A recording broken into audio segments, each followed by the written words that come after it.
Hi, Linda Bound here from stampingwithlynda.com, your cardiologist since 1997, helping you create cards from the heart. Today I'm just going to give you some quick tips on how to make a fun shaker card using Stampin' Up's framelits or thinlits dies. They make it very simple with so many thinlits to use. And so first what I'm going to do is I'm going to bring in my Big Shot and my new platform with the thin die adapter that removes when you are using an embossing folder or you use it when you're using the thinlet. So the first thing I'm going to do is I am going to cut my butterfly out.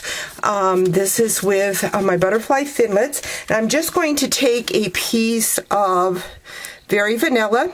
This measures 3 3/4 by 5, and I'm going to cut that thinlet out first. Very important when you're doing this technique to cut your thinlet out first, because a lot of times you'll have a little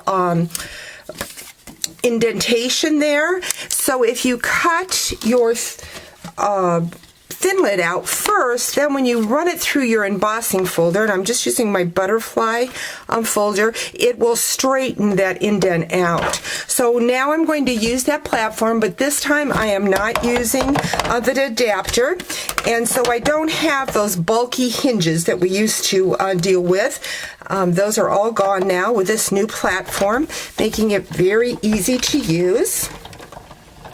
So I run that through, and so now I have the front of my card done. And what I'm going to do is add my window sheet. I think I'm going to use, this one I used the raised image. This time I think I'm going to use the indent image just to give something different.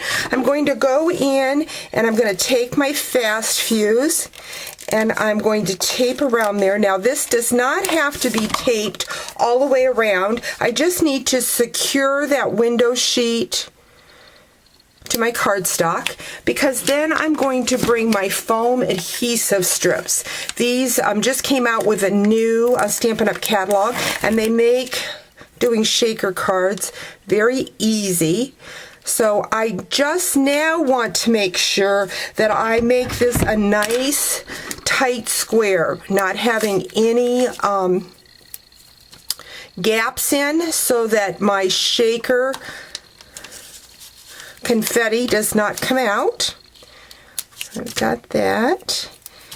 I'll go ahead and run this one down here because I see that I'm not going to have enough from this, but I'm going to take that excess and I'm going to cut it and put it in my two corners, because this is a little bit thicker than my dimensionals, and that way when I mount it to my card it will be the same height. So just going to bring in another piece and just butt that right up.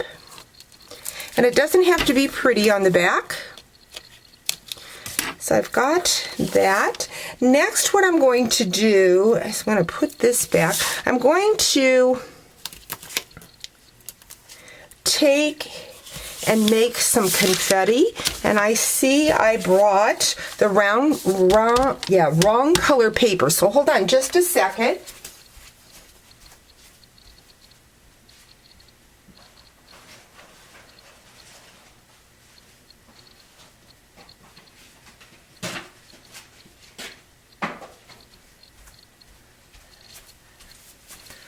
Sorry about that. I'm going to take my fringe scissors and I'm going to make my confetti. And I'm going to make it out of a couple different colors. So you can just use that scrap paper you've got hanging around to make that confetti. So I'm going to go ahead and do some vanilla and some sugar plum. And I'm even going to throw in some Flirty Flamingo just for an accent. So good use of those fringe scissors. Now I'm piling this up on the background. I may have too much confetti in there. Let's remove a little bit of that. I've got that on my background piece of paper because if I put it inside my shaker, when I turn it over, it would fall out. So I find it best just to make a little pile of your whatever your confetti, glitter, whatever it is you're putting in that shaker, and then simply turning that top piece on top of. So removing the paper here on that foam adhesive. I've got that all done. Should have done this before I removed that paper, but I'm going to go ahead and do this. I'm going to use my embossing buddy, and I need to go up against the sides of that foam. Now again, I should have done this before I removed the paper, but by taking your embossing buddy, it will help from the sides being sticky and having your confetti stick to the side of your card. So I've got my confetti there, going to line up that top card like so, and I've got my shaker. Fun interaction. Now I'm going to take that butterfly that I cut out, and I'm going to do some two-step stamping. So I'm going to bring in my Flirty Flamingo, Sweet Sugar Plum, and Rich Razzleberry. And again, I have numbered these stamps so that I know which one is which. Just took a permanent marker and marked right on top with a 1, so I know that is the first one that I'm going to stamp. I'm going to stamp that right on top. Now, I've got the Flirty Flamingo, then the Sweet Sugar Plum, and then finally the Rich Razzleberry. Next, what I'm going to do is I'm going to bring in my Wink of Stella, and I'm just going to brush all over that. And even though there was a vanilla, let's see if I still got some of it left so you can see, I have a vanilla tip around that, but by taking the Wink of Stella, I'm just blending that color and getting rid of that vanilla. So I've got that. I'm going to set that aside. Go ahead and close those ink pads up because I know there was a disaster waiting to happen. Then I'm going to bring in my Flirty Flamingo. This measures 5.5 by 8.5, and this will be my card base. Grab that bone folder.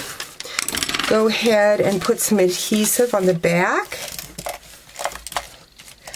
of that card front.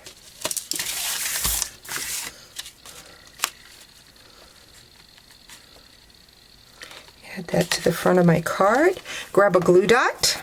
I have already taken my circle thinlits and